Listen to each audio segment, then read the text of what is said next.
I am Dr. V.N.S. Venkateswara, working as an Associate Professor from the Department of Chemistry in Institute of Aeronautical Engineering, Hyderabad. So today I would like to give the topic on the one of the important problems, nothing but numerical problems on the gross and net calorific values of the fuel. So these are the one of the important calorific values of the fuel for the requirement of the current process. So first of all, we see what are the topics covered in today's section. So first we see introduction to the calorific value and its types, nothing but gross calorific value and net calorific value. After that we see model problems. So first of all, what is the value of the calorific value? So how it can distribute the gross calorific value and the net calorific value. So first of all, the calorific value of the fuels increases from solid to liquid fuels, liquid to gaseous fuels. The calorific value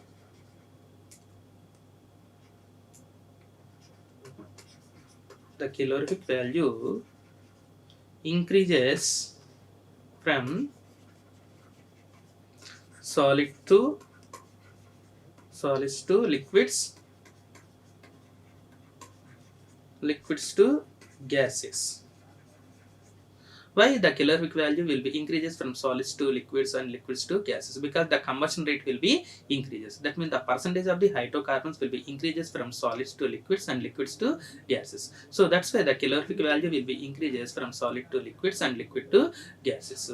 At the present days, always it depends upon the gases fuels. Why? Because the gases fuels having a higher calorific value. For domestic purpose, we use the LPG, liquid petroleum gas, and for the transport purpose, most probably we use the CNG, compressed natural gas. In some cases, LPG also preferred. So that means the chosen of the fuel will be depends upon the calorific value of a fuel. It should be depends upon the combustion rate of the fuel. The gaseous fuels having the higher calorific value compared to liquid and solid fuels. Now we see what is the calorific value. So calorific value is defined as the amount of heat produced by the combustion of unit mass or unit volume of a fuel. That means when you choose in the 1 gram of the gaseous fuel, when it undergoes a combustion reaction, that means it reacts with the atmospheric oxygen to give combustion products, nothing but carbon dioxide and water vapor. So that is nothing but a combustion reaction, and it is purely exothermic reaction. So now we see what are the units for calorific value. There are totally 4 values,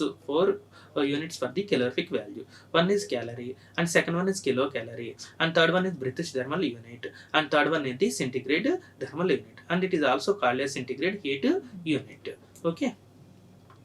So now we see what are the types of calorific value. There are 2 types.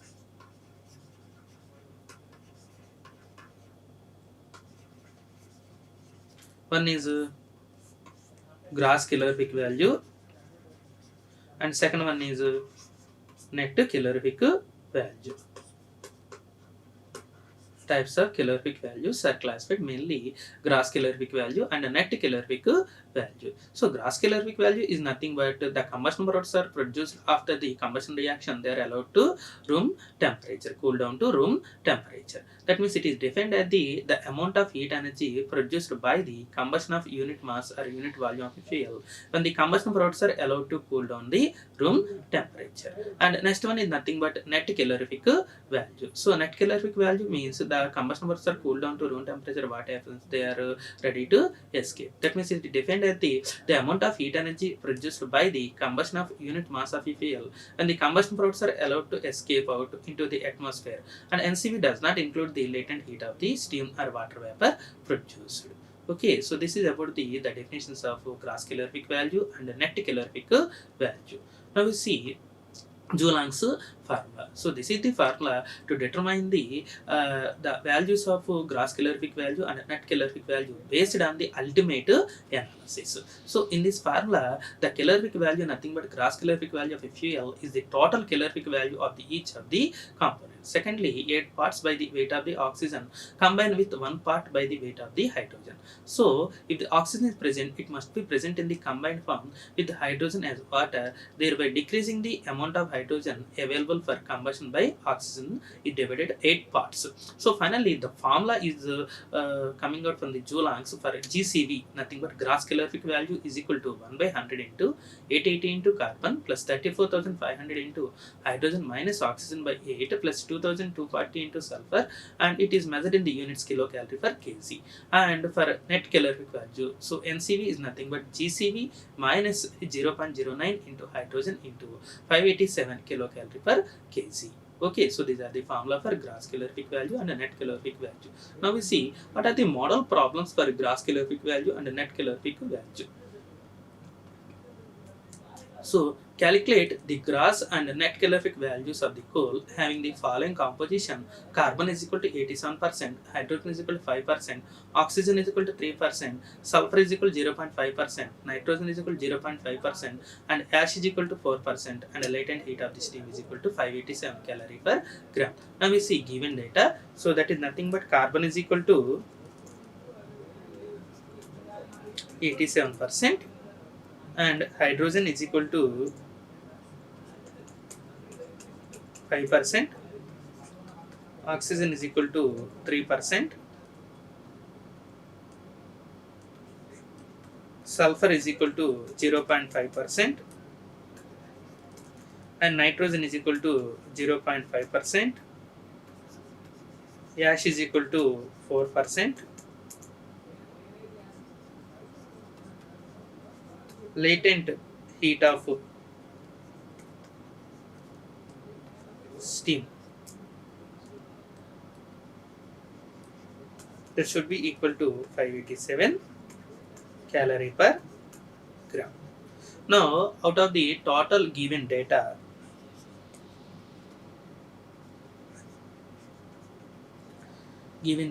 only the carbon, hydrogen, oxygen, sulfur contribute the determination of the higher calorific value, and there is no contribution of a nitrogen and ash. That's why you should not consider these two values. But latent heat of the steam involves the determination of LCV. So we consider these values only according to Joulon's formula.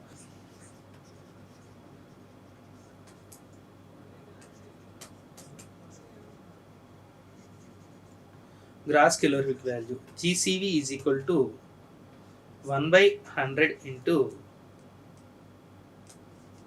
880 into percentage of the carbon plus 34,500 into hydrogen minus oxygen by 8 plus 2,240 into sulfur. So 1 by 100 into 880 into percentage of the carbon. So that means according to given data, 880 into what is the percentage of the carbon? 87%.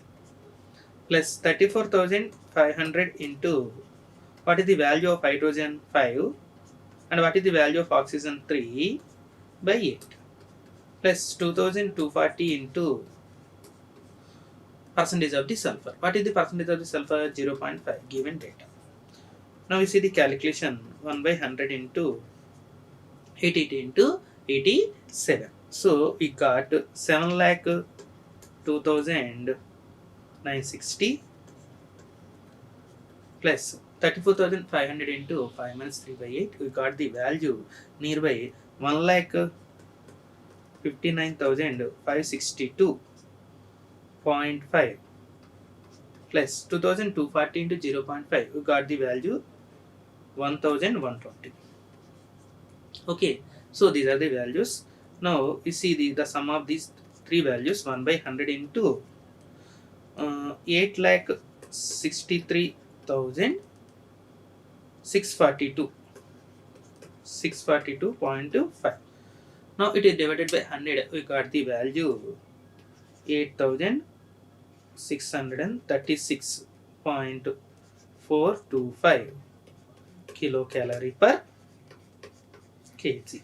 Kilocalorie per kg. That means 8,636.425 kilocalorie per kg. Now the final value of GCV is nothing but 8,636.425 kilocalorie per kg. Okay. Now we see the formula for NCV, that is net calorific value. NCV is equal to GCV minus 0.09 into hydrogen into 587. where 587 represents the latent heat of the vapor or latent heat of the steam. So what is the value of GCV? 8636.425. 8636.425 minus 0.09 into what is the value of percentage of hydrogen? 5%.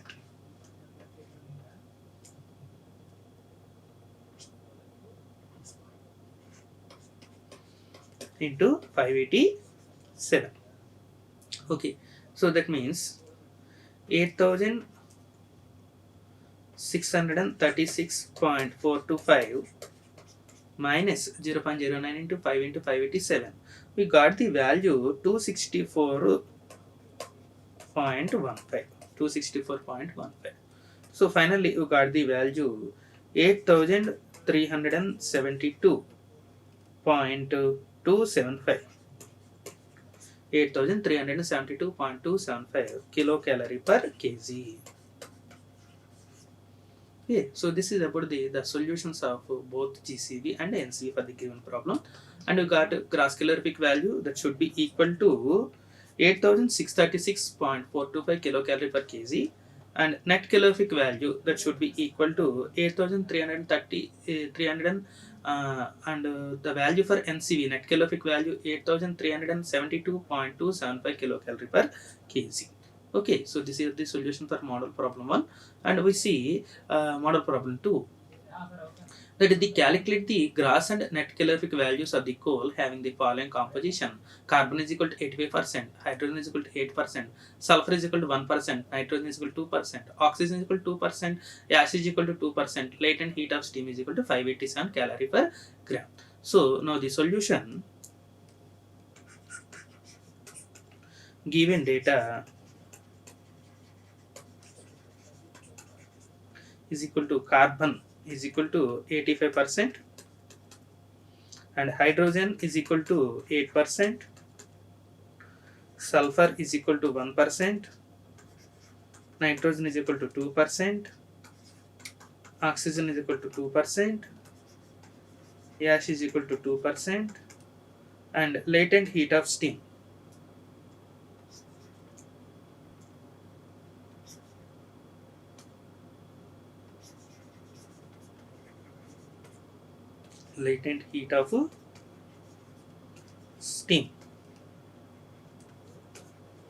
is equal to 587 calorie per gram. 587 calorie per gram. Okay, now we see the data for the gross calorific value according to Joulan's formula.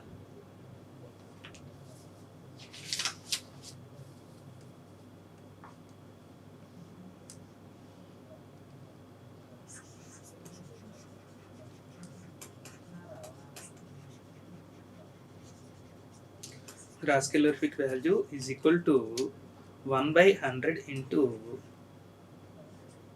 880 into percentage of the carbon plus 34,500 into hydrogen minus oxygen by 8 plus 2,240 into percentage of the sulfur.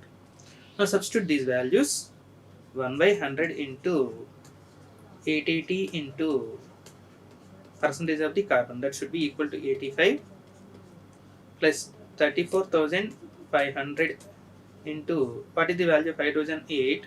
What is the value of oxygen? 2 by 8 plus 2,240 into percentage of the sulfur. What is the percentage of sulfur? 1% only as per given data. Now we see the values. 1 by 100 into 880 into 85, we got the value 6,86,800 plus 34,500 into 8 by 2 by 8, we got the value 2,67,375 plus 2,240. Okay. Now by the sum of these three values, we get 9,56,415. Okay, and it is divided by 100. We got 9564.15 kilocalorie per kg. Kilocalorie per kg. So this is the calculation for GCV for the given model problem, and we see NCV, that is nothing but net calorific value. So NCV is equal to GCV minus 0.09 into hydrogen into 587. GCV minus 0.09 into hydrogen into 587. So what is the value of GCV in previous slide? 9564.15. 9564.15 minus 0.09 into, what is the value of percentage of hydrogen in previous slide? 8. 8 into 587. So we got 9564.15 minus 0.09 into 8 into 587. This multiplication gives the value nearby 422.64. 422.64. So finally we got 9141.51. 9141.51 kilocalorie per kg. So these are the calculation values for both gross calorific value and net calorific value for the given model problem. Gross calorific value should be equal to 9564.15 kilocalorie per kg, and net calorific value should be equal to 9141.51 kilocalorie per kg. Okay, thank you. Like, share and subscribe. Hit the bell icon for more updates.